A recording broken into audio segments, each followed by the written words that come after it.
네, 자세한 이야기 나눠보겠습니다. 원장님 안녕하십니까? 네, 안녕하십니까? 네, 반갑습니다. 네, 반갑습니다. 먼저 이 허리 디스크에 대해서 이야기를 좀 나눠봐야 될 것 같은데 어떤 질환인가요? 그 사회자님은 그 허리 디스크 많이 들어보셨죠? 네. 네, 이 허리 디스크의 정확한 의학적 명칭이 네. 요추 추간판 탈출증이라고 하는데요. 요추 추간판 탈출증. 네, 맞습니다. 우리 몸에는 허리뼈가 5개가 있어요. 예. 근데 이 척추뼈 사이사이에 이 충돌을 막아주고요. 이 체중을 분산하기 위해서 이 쿠션 같은 게 필요할 거 아니에요? 그렇죠. 그래서 쿠션 같은 역할을 하는 구조물의 이름이 디스크 또는 추간판이라고 하는데요. 이 추간판의 구조를 잠깐 설명해 드려 보면 네. 이 동그란 판 안에 이 가운데는요 이렇게 쫀득쫀득한 젤리, 이 떡같이 이런 식의 구조물, 이걸 수액이라고 하는데 이 네. 수액이 들어 있고요. 수액 주변에는 단단한 띠 형태의 이 섬유륜으로 이렇게 이 수액을 잘 감싸고 있습니다. 그래서 우리가 일어났을 때 체중이 아래로 쏠리게 되면 이 디스크가 이 방석같이 안에는 아래 중심은 이렇게 오목해지고 예. 겉은 볼록해지면서 이 체중을 이렇게 분산시켜주면서 강한 충격에도 척추가 손상되지 않도록 예방하는 효과를 하는데요.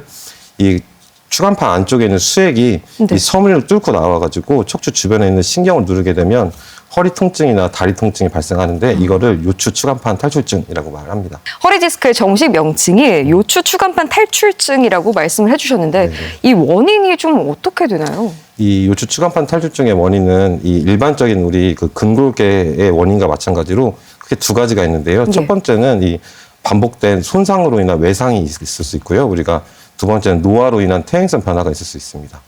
이 외상으로 인한 요추 추간판 탈출증 같은 경우는 이 잘못된 자세로 인해서 오는 경우가 많은데요. 네. 일단은 이 우리가 평상시에 하지 않던 과격한 운동을 했다든지 또는 이렇게 무거운 물건을 자주 들어서 허리를 좀 무리를 시킨다든지 또는 우리가 이렇게 한 자세를 유지하다가 네. 갑자기 자세를 변경할 때 이때 급성 외상성 요추 추간판 탈출증이 발생을 하고요. 네.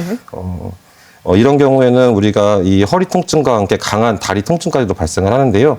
일반적으로 우리가 강한 허리 통증이 있을 때는 이 꼭 디스크가 아니더라도 허리 주변에 근육이나 인대가 손상이 와도 강한 허리 통증이 오는데 이게 일반적인 요추 디스크와 그냥 일반적인 허리 통증과의 그 차이점이라고 볼 수 있습니다.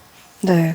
그러면은 이제 퇴행성 추간판 탈출증 네. 이 원인은 좀 어떻게 봐야 되나요? 네, 그게 우리가 디스크라고 하는 이 질환의 대부분의 원인은 이 퇴행성으로 인한 퇴행성 추간판 탈출증인데요. 예. 이 원인은 크게 4가지로 나눌 수가 있어요. 네. 첫 번째는 퇴행성 변화이기 때문에 이제 나이를 먹어간 노화가 있을 수 있고요. 그렇군요. 네. 그다음에 두 번째는 이 반복된 외상. 아까 외상 그런 환경이 자주 반복됐을 때 네네네. 척추가 빨리 닳아지기 때문에 이 퇴행성 변화가 빨리 올 수가 있고요. 세 번째는 우리가 흡연도 이 퇴행성 디스크의 원인으로 작용한다고 알려져 있습니다. 흡연이요? 네, 맞습니다. 그리고 마지막으로 이 체중이 증가를 하게 되면 우리가 디스크에 부담이 많이 가기 때문에 이 비만도 이 퇴행성 변화의 원인으로 알려져 있는데요. 노화에 대해서만 짧게 설명해 드려 보면 우리가 나이를 먹어가면 몸 안에 있는 수분이 감소하게 되거든요. 그러다 보면 디스크 안에 아까 이 섬유륜이 있다고 했는데 이 섬유륜의 수분이 부족해지니까 딱딱해지게 되겠죠. 그렇죠. 그러면 아무래도 이 체중 분산 효과가 떨어지게 되는데 이런 상태에서 반복된 이런 추간공의 이런 압력, 네. 이 복부의 압력이 증가하게 되면 이게 빨리빨리 퇴행성 변화가 오면서 이 퇴행성 추간판 탈출증의 그런 원인으로 작용을 합니다. 그래서 일반적으로 예. 이 퇴행성 변화 같은 경우는 퇴행성 변화이기 때문에 이 디스크가 40대 이후에 오는 질환으로 많이 알려져 있는데요. 맞아요. 네. 네. 근데 요즘에는 이 젊은 분들 많잖아요. 그렇더라고요. 예, 그게 이제 이런 환경 변화 때문에 이런 잘못된 생활 습관이라든지 만성 피로로 인해서 이 20대에도 퇴행성 디스크가 온다고 많이 알려져 있습니다. 네, 아까 좀 세부적으로 설명을 해주셨는데 이 허리 추간판이 신경을 좀 자극하게 되면은 어떤 증상이 나타나나요? 그 우리 허리 디스크 증상은 많이들 알고 계세요. 일단 네. 크게 두 가지가 있는데요. 첫 번째 이제 허리 통증이 있고요. 그렇죠. 그다음에 특징적인 게 이제 다리로 내려가는 우리 당겨요 저를 하는 이 방사통이 있을 수가 있는데요. 이제 어떤 환자분들은 이제 특히 이제 디스크 초기에는 이제 얕은 이 허리 통증만 있을 수가 있는데 예. 또 이제 어떤 분들은 이제 다리 통증까지도 많이 발생을 하세요. 근데 일반적으로 우리 허리 디스크는 이게 요통보다는 이 다리로 내려가는 방사통을 많이 호소를 하는데요. 이 디스크로 인한 이 방사통의 특징은 양쪽보다는 주로 한쪽으로 내려가는 특징이 있고요. 때에 따라서 물론 신경 압박이 심한 경우 양쪽 내려가기도 하지만 일반적으로는 한쪽 다리로 내려가는 방사통이 이제 일반적인 경우고 이 다리 통증 부위도 이 다리 앞에는 안쪽보다는 네. 이 허벅지 뒤편이나 장단지, 예. 발로 내려가는 이 뒤편의 통증이나 옆 부분의 통증이 주로 나타나고요. 또 때에 따라서는 이제 신경 압박이 강해지면 통증뿐만 아니라 이 다리에 힘이 빠지는 이런 무력이 생긴다든지 다리가 얼얼한 이런 감각 이상도 나타날 수가 있습니다. 그럼 뭐 말씀해주신 허리랑 다리 통증 뭐 이런 증상이 느껴진다고 하면은 허리 디스크로 좀 의심을 해볼 수 있는 건가요? 네, 물론 이제 우리가 허리도 아프면서 다리가 아프면 일반적으로 이제 디스크를 생각할 수도 있긴 한데요. 예. 임상에서는 이거하고 이제 혼돈이 많이 되는 질환 두 가지가 있는데, 첫 번째는 이제 척추관 협착증이라는 게 있고요. 두 번째는 척추 전방 전이증이라는 질환이 있습니다. 이 척추관 협착증 같은 경우는 이 디스크보다는 조금 더 고령인 60대, 70대, 80대의 어르신들께 많이 오는데요. 이 디스크와의 차이점이라고 한다면, 디스크는 다리 통증이 주로 이제 한쪽으로만 내려간다면, 이 척추관 협착증 같은 경우는 양쪽 다리의 통증이 나타나고요. 그래서 주로 이제 언제 통증이 발생하냐면, 이렇게 걷다 보면 어르신들이 양쪽 다리가 아파서 쉬어야 되거나 쪼그리고 앉아서 좀 쉬어야 편해지는 질환이 맞아요. 척추관 협착증이라고 하시는데요. 그래서 이 디스크의 차이점이라고 한다면, 말씀드렸듯이 다리가 양쪽이 아프냐 한쪽이 아프냐에 따라서 디스크와 협착증의 구분점이 될 수도 있고요.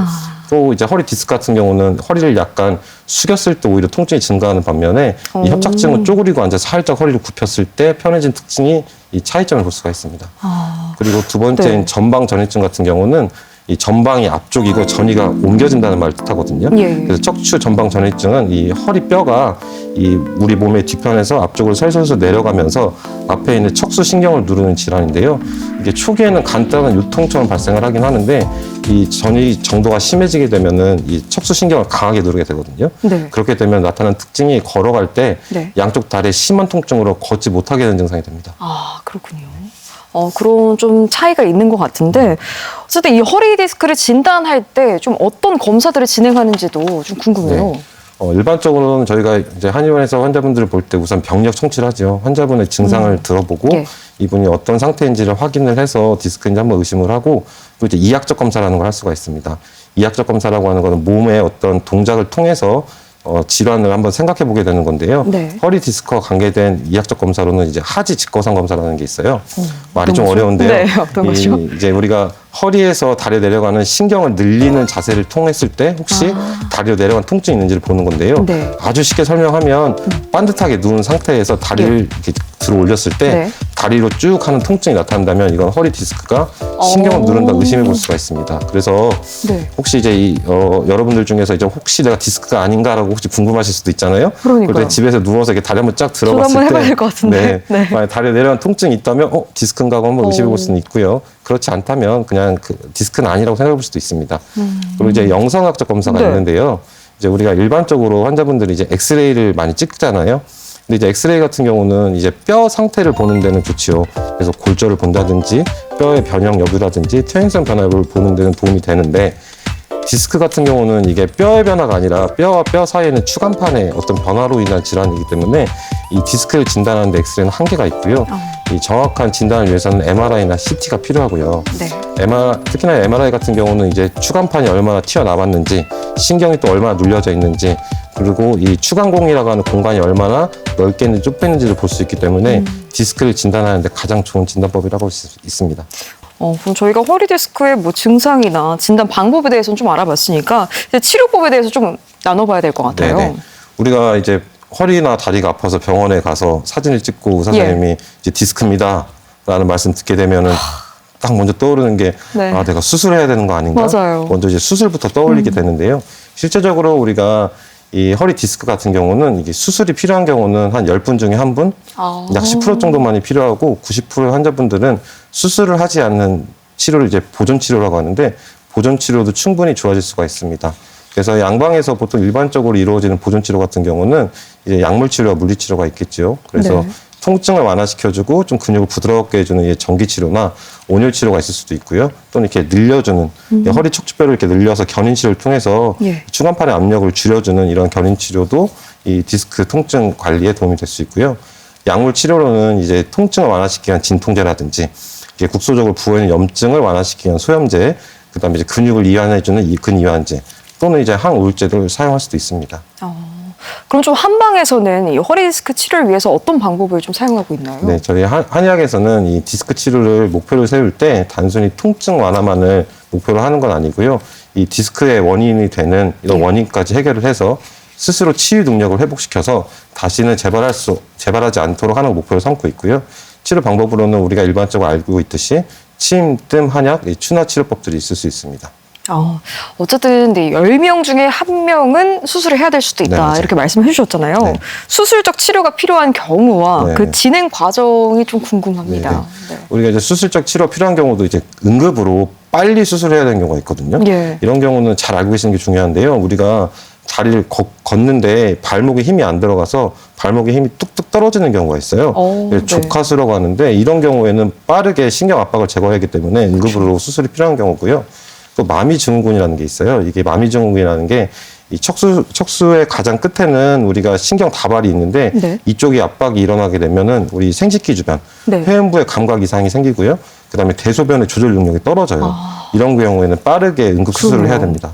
그리고 이제 아까 저희가 보존 치료로 이미 많이 좋아질 수 있다고 말씀드렸잖아요. 그런 식으로 한 6주 이상, 그러니까 한 달 넘게 내가 열심히 디스크를 치료하기 위해서 보존 치료를 했는데도 불구하고 통증이 너무 심해서 네. 밤에 잠을 못 잔다든지 내가 일상생활이 어렵다든지 직업을 영위할 수 없다면 이때는 수술을 한번 고려해 봐야 됩니다. 그래서 이제 대표적으로 이제 허리 수술의 방법 중에는 이제 네. 추간판 절제술이라는 게 있는데요. 말 그대로 우리가 허리를 살짝 열어가지고 네. 그 안에 있는 뼈를 살짝 제거를 해서 디스크가 보인 상태에서 이 신경을 누르고 있는 이 추간판을 제거를 하는 그런 수술 방법이 있습니다. 네. 그러면은 이제 수술을 마치고 난 다음에는 완치가 됐다라고 판단을 해도 되는 건가요? 근데 이제 저희가 일반적으로 임상 연구를 보면요, 이 예. 디스크 수술의 성공률이 60%에서 한 90% 정도 된다고 알고 있어요. 그래요? 그럼 반대로 얘기하면 10%에서 40%의 환자분들은 수술을 해도 다시 요통이 생긴다든지 네. 디스크가 재발한다고 볼 수 있거든요. 네. 근데 그러한 이유가 왜 그러냐면 네. 디스크의 대부분의 원인이 퇴행성 변화라고 했잖아요. 예. 그래서 우리가 디스크 수술을 통해서 신경 압박은 제거를 했지만 이 퇴행성 변화로 인한 허리 주변의 약화들, 그러니까 근육이 약하다든지 힘줄이나 인대가 약한 것까지 이게 다시 정상화되어 있지 않기 때문에 그래서 이런 이유로 이렇게 허리에 수술을 한 이후에도 또다시 재발하는 경우가 많이 있어요. 그래서 실제로 우리나라 이제 건강보험 심사평가원에서 이에 대한 연구를 했는데 네. 이 수술을 하고 나서 또 수술하는 경우를 찾아봤더니 네. 3개월 이내는 5.4%, 그다음에 1년 이내는 7.4%, 그다음에 3년 내에는 10.5%가 수술 이후에 다시 또 수술하게 된다고 합니다. 지금 생각보다 재수술 비율이 굉장히 높은데, 이 허리 수술 이후에 통증이 뭐 재발하거나 다른 디스크에 문제가 생겨서 또 수술을 받는 경우가 많은데, 왜 자꾸 이렇게 다른 허리 디스크에 문제가 반복이 되는 걸까요? 이게 그 허리 디스크의 원인이 예. 퇴행성 변화에 있다는 것들을 우리가 잘 염두에 두셔야 돼요. 우리가 이제 네. 허리 디스크 수술을 하면 당연히 이제 신경근의 압박을 제거를 했기 때문에 다 나았다 생각할 수도 있을지 모르겠지만 주변에 약해져 있는 것들이 수술했다고 강해진 건 아니잖아요. 그렇죠. 우리가 그래서 퇴행성 변화라는 것들을 한번 생각해 봐야 되는데 보통 제가 임상에서도 환자분들이 퇴행성 관절염, 퇴행성 변화하면 일반적으로 많이 알고 이제 무릎 퇴행성 관절염을 많이 떠올려 보세요. 그래서 무릎은 퇴행성이 있어라고 생각을 하시긴 하는데 제가 한의원에서 환자분들께 무릎이 아니라 어깨 퇴행성 관절염에 대해서 설명을 해드리면 원장님 어깨도 퇴행성 관절염 있어요? 그래요. 어깨는 좀 낯설어요. 네, 낯설죠. 근데 사실 우리 모든 구조물들은 이게 나이를 먹어가면서 당연히 약해지면 모든 관절들에 이런 염증이 쌓이고 부종이 생기면서 관절이 올 수 있거든요. 그래서 이 무릎에 이 퇴행성 관절염을 하듯이 우리가 무릎이 닳아진 것처럼 네. 허리가 닳아져 있는 상태의 결과로 디스크가 왔기 때문에 그렇게 재발이 잘 되는 거예요. 그래서 이 상태를 우리가 잘 이해시켜 드리기 위해서 어떻게 네네. 주로 제가 많이 설명해 드리냐면 집에 불이 났 거를 상상해 보라고 말씀을 드려요. 우리가 집에 이렇게 불이 났어요. 네. 그러면 처음에는 불을 얼른 꺼야 되잖아요. 그렇죠. 일단 그러고 불 끄죠. 나면은 네. 이제 불은 껐지만 그렇다고 집이 내가 살아갈 수 있는 집은 아니잖아요. 그럼요. 다시 새롭게 건물을 이렇게 불난 곳은 이제 다시 고쳐야 되고 이쁘게 다시 다듬어야 되는 것처럼 네. 우리가 디스크 수술이라고 하는 거는 일단은 불이 났을 때 불만 끈 거지 집까지 새로 지은 건 아니라고 생각해 볼 수 있어요. 그래서 이게 디스크 수술 통해서 급한 건 제거는 했지만 집을 새롭게 짓듯이 우리 몸에 약해져 있는 것들을 강화시키고 우리가 디스크가 왔던 이유를 생각해서 이것들을 확실하게 제거를 했을 때 완벽하게 허리 디스크가 나았다고 볼 수도 있거든요. 그래서 한방 재활 치료에서는요, 이런 것까지 염두에 두고 단순히 통증뿐만 아니라 이분의 디스크가 다시 재발하지 않도록 약해져 있는 것들을 튼튼하게 강화시켜주는 치료들을 하고요. 실제로 이렇게 해서 우리가 허리 수술 이후에 통증이 있던 분들이 한방 재활 치료를 통해서 저희가 연구를 했더니 네. 이 통증이 지속됐던 환자분들 중에서 한 6개월 정도 치료했더니 66% 이상의 환자분들께서는 이 통증의 50% 정도 감소하는 이런 연구 결과도 있습니다. 그 이후의 치료가 굉장히 또 중요할 것 같다는 맞습니다. 생각이 드는데, 그 언제부터 좀 한방 치료를 시작할 수 있어요? 네, 그 허리 수술 이후에 한방 재활 치료는 이게 바로 가능하고요. 바로 가능할까요? 네. 그리고 또 빨리 하는 게 좀 중요합니다. 왜냐하면 우리가 허리 수술을 하더라도 요통이 여전히 남아있는 경우도 있고요. 또 요통이 없더라도 우리가 수술 과정에서 상처가 생긴 거잖아요. 그렇죠. 특히 우리가 겉에서 봤을 땐 작은 상처일 수도 있지만 수술 과정에서 내부에는 많은 상처가 나타날 수도 있거든요. 그리고 또 말씀드렸듯이 급한 불은 껐지만 주변에 약한 조직들은 아직은 그대로 있기 때문에 빠르게 재활 치료를 시작하는 게 중요하신데요. 초기에는 이런 어혈을 치료하기 위해서 침, 뜸, 한약을 사용을 하고요. 네. 그다음에 수술 이후에 조금 안정화가 되는, 그래서 항생제가 끝나는 약 한 2주에서 4주 정도 이후부터는 이 직접적으로 한의사가 술기를 통한 추나 치료도 가능합니다. 네, 또 이 추나 치료가 수술 이후에 재활 치료에 도움이 된다고 하셨는데, 네. 한편으로는 수술 부위에 너무 무리가 가지 않을까 네, 이런 네. 걱정도 조금 되거든요. 네, 그 환자분들께서 우리가 추나라고 하면 이제 네. 우두둑하는 맞아요. 그런 추나를 떠올리시니까 조금 두렵기도 하고 네. 수술 이후에 몸에 이렇게 무리가 많이 가지 않을까 뭐 이런 생각을 하실 수 있잖아요. 근데 이제 추나의 여러 기법 중에는 우두둑은 그냥 한 부분인 거예요. 그래서 우리가 뼈에 이렇게 부정렬을 맞춰주는 이런 정형 추나, 정골 네. 추나라고 하는데 추나에는 이런 정형 추나만 있는 게 아니라 몸을 편하게 이완시켜주는 근육을 이렇게 부드럽게 풀어주는 경근 추나, 뭐 이완 추나 또는 도인 추나라고 하는데요. 네. 이런 기법들도 다양하게 있어요. 너무 다양하게 있네요. 그럼요. 그래서 이제 환자분이 수술 이후에 이 몸 상태에 따라서 초기에는 정형 추나보다는 부드럽게 풀어지는 이완 추나나 도인 추나 할 수가 있고요. 그 다음에 시간이 지나서 조금씩 회복을 할 때는 몸에 바른 정렬을 만들어주는 정형 추나 할 수가 있고요. 이렇게 환자분의 이 회복 상태에 따라서 단계 추나를 해 나가면 당연히 몸의 빠른 회복과 재발에도 충분히 도움이 되실 수가 있습니다. 네, 이 허리 디스크 뭐 수술도 있고 뭐 치료법도 있지만 예방을 하면 가장 좋지 않을까 싶은데 네네. 허리 디스크를 예방할 수 있는 방법이 있을까요? 허리 디스크 예방법은 이제 허리 디스크의 아까 원인이 퇴행성 변화라고 계속해서 말씀드리잖아요. 네. 그리고 이제 허리 디스크는 뼈의 문제라고 볼 수가 있잖아요. 척추뼈가 약해져서 오는 문제. 그럼 뼈를 튼튼하게 관리만 한다면 예방이 될 것 같잖아요. 네. 그래서 뼈를 튼튼하게 관리를 한다고 생각하면 아주 쉬운 방법은 뭐냐면 네. 우리가 아이가 키가 클 때 네네. 엄마 아빠가 아이 키가 잘 자라게 하려고 생각하는 세 가지가 있거든요. 뭐냐면은 잘 먹어라. 맞아요. 그다음에 빨리 잘 키 큰단다. 그리고 뭐 줄넘기가 됐거나 이렇게 농구처럼 그렇죠. 운동을 해야 키가 자란다고 하잖아요. 네. 똑같아요. 이 세 가지를 우리가 잘 신경 쓰면 되는데요. 그래서 충분한 영양, 그다음 적절한 휴식과 수면, 그다음에 적절한 운동. 이 3박자가 척추 뼈 관리에 제일 중요한데요. 충분한 영양이 있어야 뼈가 튼튼하게 관리가 되겠죠. 네. 그리고 또 우리가 하루를 이렇게 살아가는데 이게 나도 모르게 몸에 피로물질이 쌓이고 몸에 염증 같은 것들이 쌓일 수가 있잖아요. 네. 이런 것도 우리가 충분하게 쉬어주고 잠을 잘 때 회복하기 때문에 충분한 휴식과 수면이 이 척추 관리에 제일 중요하다고 볼 수도 있고요. 마지막 우리가 나이를 먹어가면서 조금씩 근육도 약해지고 하기 때문에 이런 근육 유지를 위해서 적절한 운동 이걸 했을 때 우리 노화로 인해서 생길 수 있는 이런 디스크를 예방해 나갈 수가 있습니다.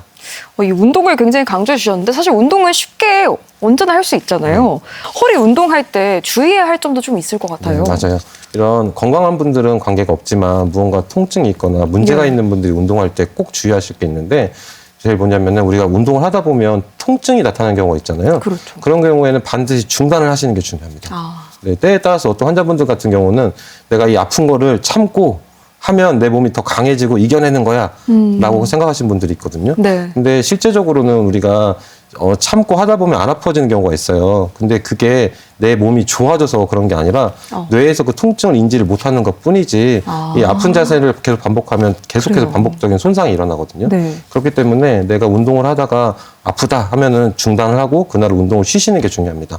그리고 두 번째 중요한 게 뭐냐면 내가 운동을 할 때는 안 아플 수가 있는데 예. 운동이 끝나고 집에 왔더니 좀 아파 네. 라는 경우가 있고 맞아요. 특히나 오늘 운동하고 집에 와서 잘 때까지도 괜찮았는데 아침에 일어났더니 막 아파 이런 경우가 있거든요. 이런 경우는 내가 했던 운동이 내 몸에는 부담이 되고 무리가 가는 운동이에요. 그래서 내가 그런 경우에는 내가 했던 운동의 양을 좀 줄여주거나 강도를 줄여주는 게 굉장히 중요합니다. 네. 허리 건강에 또 나쁜 영향을 미치는 것들도 있을 것 같은데 좀 어떤 게 있을까요? 네, 이제 한 3개 정도 꼽아볼 수가 있겠는데요. 네. 첫 번째는 이제 체중 증가입니다. 체중 증가요? 네, 아무래도 체중이 증가하게 되면 무리가. 허리뼈에는 이제 많은 무리가 가기 때문에 이 체중 관리를 하는 게 사실은 어렵지만 제일 중요하다고 볼 수가 있고요. 두 번째는 이제 편측성 운동이에요. 편측성이라고 하면 이제 한쪽만을 많이 사용하는 운동을 얘기하는데요. 대표적으로 골프 같은 것들이 있겠죠. 그래서 한쪽으로만 회전하는 이런 운동들은 아무래도 허리 건강에 좀 안 좋을 수가 있고요. 마지막으로 이제 우리가 앉아있는 상태에서는 내 몸의 체중이 다 허리에 모여 있게 되는데 네. 그래서 오래 앉아있는 자세가 특히 허리에는 안 좋을 수 있고요. 특히나 그 중에서 맨바닥에 앉아있게 되면 내 몸의 체중을 오롯이 다 허리에서만 받기 때문에 맨바닥에 앉아있는 경우가 혹시라도 있다면 그럴 때는 중간에 한 번씩 일어나서 몸을 좀 푼다든지 또는 방석을 사용해서 내 체중을 좀 분산시켜주는 게 좀 중요합니다. 네, 오늘 이렇게 허리 디스크에 대해서 다양한 조언들 나눠주셨는데 마지막으로 당부 말씀 부탁드립니다. 네, 보통 저희가 추간판 탈출증이 발생하게 돼서 허리와 다리에 통증이 오게 되면 나는 이제 평생 이렇게 디스크 환자로 살아야 되나? 이 통증이 언제 없어지나라는 두려움을 가질 수 있는데요. 실제로 우리 디스크는 우리가 적절한 치료와 보존 치료만으로도 충분히 회복하실 수가 있습니다. 다만 디스크라고 하는 질환은 우리의 허리의 약화로 인해서 오는 퇴행성 질환이기 때문에 통증이 제거가 됐다고 하더라도 허리를 튼튼하게 유지하고 관리하는 데 신경을 쓰신다면 완벽하게 허리를 고쳐 나가시는 데 많이 도움이 되실 거라고 생각을 합니다. 감사합니다. 네, 이 시간에는 한방재활의학과 전문의 권호영 원장과 함께 허리 디스크와 한방재활에 대해 알아봤습니다. 네, 원장님 오늘 말씀 고맙습니다. 네, 고맙습니다.